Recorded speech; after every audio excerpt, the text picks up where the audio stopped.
नमस्कार दोस्तों, स्वागत है आपका हमारे चैनल पर फिर से एक बार नई कहानी के साथ।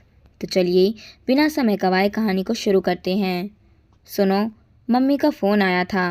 कह रही थी कि वो और मानव कल यहाँ आ रहे हैं।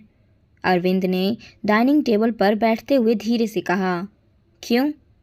क्या रखा है यहाँ पर जो यहाँ आ रहे हैं? अगर वो लोग आ रहे हैं तो मैं अपने मायके जा रही हूँ।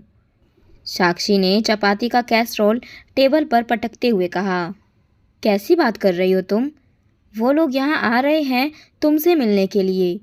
सिर्फ सुबह से शाम तक रुकेंगे और तुम यहाँ से जाने की बात कर रही हो, वो भी इतनी रात को? रात के 10 बज चुके हैं, अरविंद ने कहा। इतनी रात को? तुमने जानबूझकर ये बात मुझे इतनी रात को बताई ताकि मैं अपने मायके जा ना सकूं? सब समझती हूँ मैं। साक्षी, कैसी बातें कर रही हो तुम?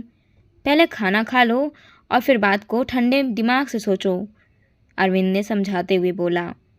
तुम्हें सोचना है तुम सोचो, मुझे कोई शौक़ नहीं है तुम्हारे भाई और माँ की सेवा करने का। मुझे तो उन दोनों की शक्ल तक पसंद नहीं है, साक्षी गुस्से में बोली। साक्षी, सोच समझ कर बोलो, अरविंद थोड़ा गुस्से में बोला। मुझे नहीं पता, मुझे नहीं रुकना है और ना ही उन दोनों की शक्ल देखनी है। तुम्हें भी अच्छे से पता है और उन दोनों को भी कि मैं उन लोगों को पसंद नहीं करती हूँ। फिर भी पता नहीं क्या सोचकर मुंह उठाकर चले आ रहे हैं। मुझे नहीं पता, मैं अभी अपने भाई को फ़ोन लगा रही हूँ, वो मुझे लेने आ जाएगा, पर मैं यहाँ नहीं रुकूंगी, साक्षी गुस्से में बड़बड़ाती हो गई और अपना मोबाइल उठाकर अपने भाई को फ़ोन लगाने लगी। इधर अरविंद का मूड ऑफ हो गया था। उसने भी खाना नहीं खाया और टेबल पर से उठकर बाहर बरामदे में आ गया। भाई से बात कर लेने के बाद साक्षी अपने कमरे में गई और अपना बैग तैयार कर लिया। तब तक उसका भाई भी यहाँ पहुँच गया। आते ही उसने अरविंद से पूछा, क्या हुआ जीजाजी? दीदी ने अचानक इतनी रात को क्यों बुला लिया? तेरे जीजाजी से क्या पूछ रहा है? चल यहाँ से। अचानक साक्षी को सामान के साथ देखकर उसका भाई सचिन भी ज़्यादा कुछ नहीं कह पाया। अभी वो 18 साल का ही तो था।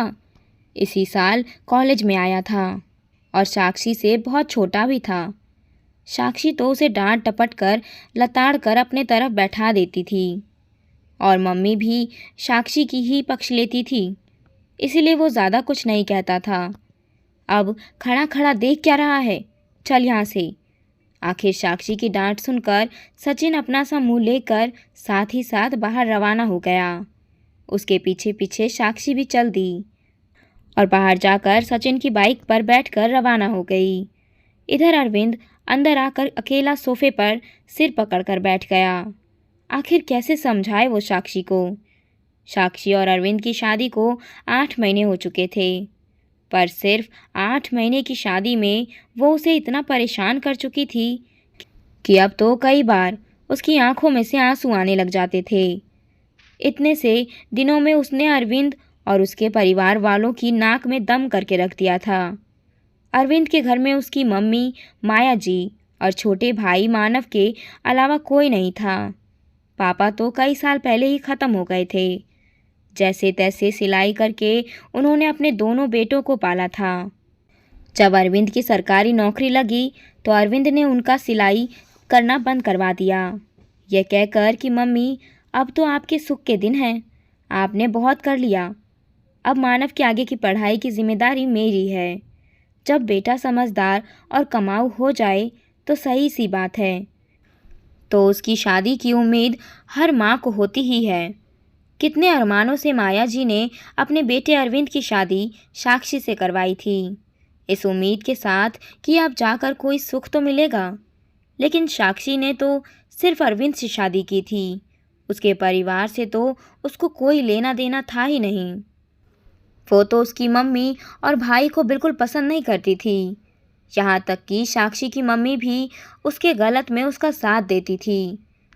आखिर सिर्फ सरकारी नौकरी देखकर ही तो उन्होंने उसकी शादी करवाई थी। शादी के कुछ दिनों बाद ही साक्षी ने अपने रंग दिखाने शुरू कर दिए थे। हमेशा उसकी मम्मी और भाई से वो लड़ती रहती थी, ज़रा ज़रा सी बात पर हंगामा कर देती।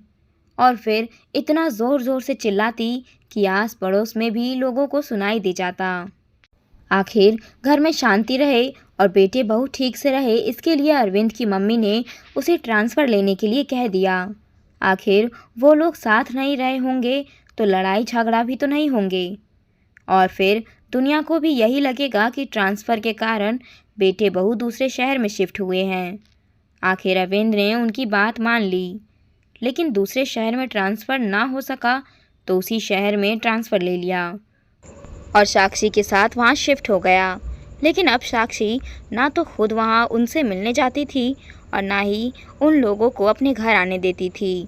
इससे पहले भी वो लोग सिर्फ एक बार यहाँ आए थे, ये सोचकर कि कम से कम 1 सप्ताह तो रुक कर आएंगे, पर साक्षी के रवैये को देखकर वो लोग 2 दिन में ही रवाना हो गए और इस बार तो रुकने के हिसाब से आए ही नहीं रहे थे।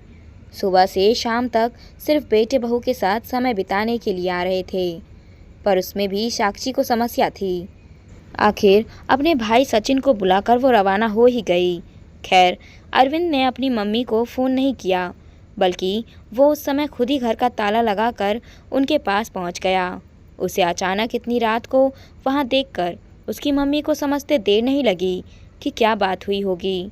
एक बार तो उनकी आंखों में भी आंसू छलछला गए, पर वो अपने आंसू छुपाकर उसे घर में ले आई।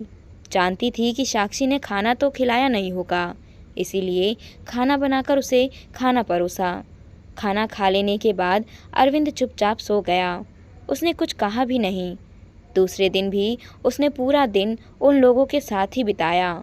शाम को मम्मी ने उसे घर जाने को कहा।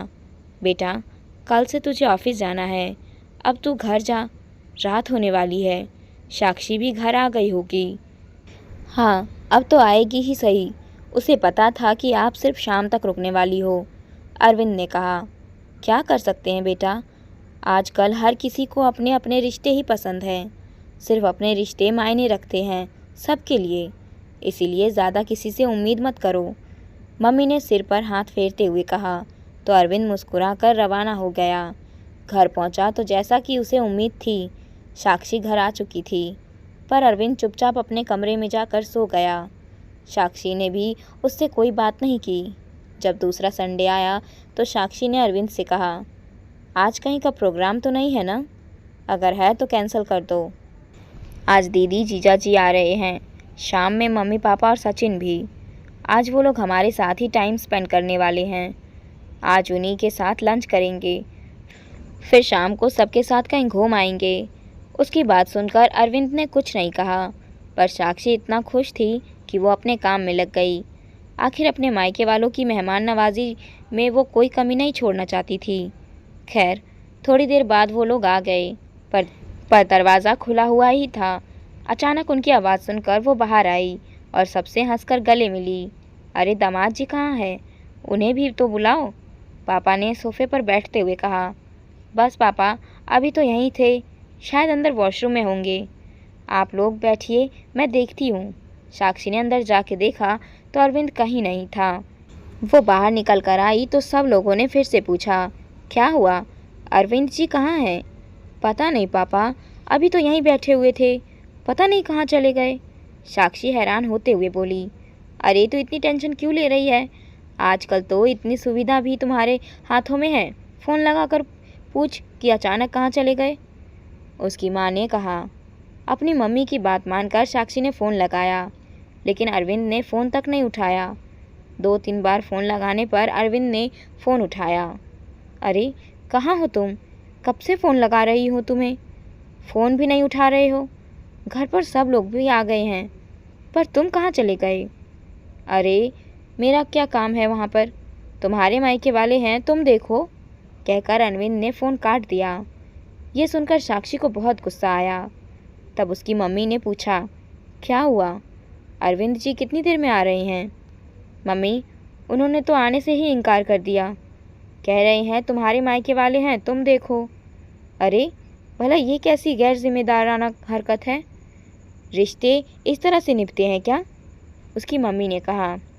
हाय राम, अरविंद जी का स्वभाव ऐसा है क्या? मुझे तो ऐसे नहीं लगते थे। अरे हमारा आना उन्हें अच्छा नहीं लगा क्या? दीदी ने भी कहा। जिसके मुंह में जो बात आ रही थी वो वही कहे जा रहा था। सबका मूड ऑफ हो चुका था। खैर, रात को अरविंद घर आया तो देखा शाम को जाने वाले सभी लोग वहीं मौजूद थे। उसे देखते ही साक्षी ने कहा, तुम्हें पता था ना कि आज ये सब लोग आने वाले हैं? उसके बावजूद भी तुम कहाँ चले गए थे? अरविंद जी, हमें आपसे ये उम्मीद नहीं थी। अपने घर आए मेहमानों को आप इस तरह से बेइज्जत करोगे? दीदी ने भी कहा। यही सब सिखाया आपकी मम्मी ने आपको कि किस तरह से अपनी बीवी के मायके वालों को बेइज्जत किया जाए? साक्षी की मम्मी ने कहा। नहीं मम्मी जी, ये मुझे मम्मी ने नहीं सिखाया है, ये मुझे आपकी बेटी ने सिखाया है। जब मेरे मम्मी और भाई आते हैं ना, तो आपकी बेटी यही काम करती है, मायके रवाना हो जाती है। अभी पिछले रविवार को ही तो गई थी, वो भी रात को अचानक। सचिन ही तो लेकर गया था, पूछो उससे। सुनकर सब लोग सकते में आ गए, पर अरविंद ने बोलना जारी रखा। तो बस अब मैंने भी डिसाइड कर लिया है कि अब से इसके मायके वाले आएंगे तो मैं भी यहाँ से रवाना हो जाऊँगा। आखिर रिश्ते निभाने का ठेका मैंने अकेले नहीं ले रखा, रिश्ते दोनों तरफ से निभते हैं। अगर ये निभाएगी तो मैं निभाऊंगा, वरना जो आज हुआ है ये हमेशा होगा। आप लोगों के आने पर मैं घर से रवाना हो जाऊंगा और आपके घर पर कदम भी नहीं रखूंगा। अरविंद ने साफ साफ कहा। आप ऐसा कैसा कर सकते हैं? साक्षी गुस्से में तिलमिलाते हुए बोली। मैं भी क्या करूं?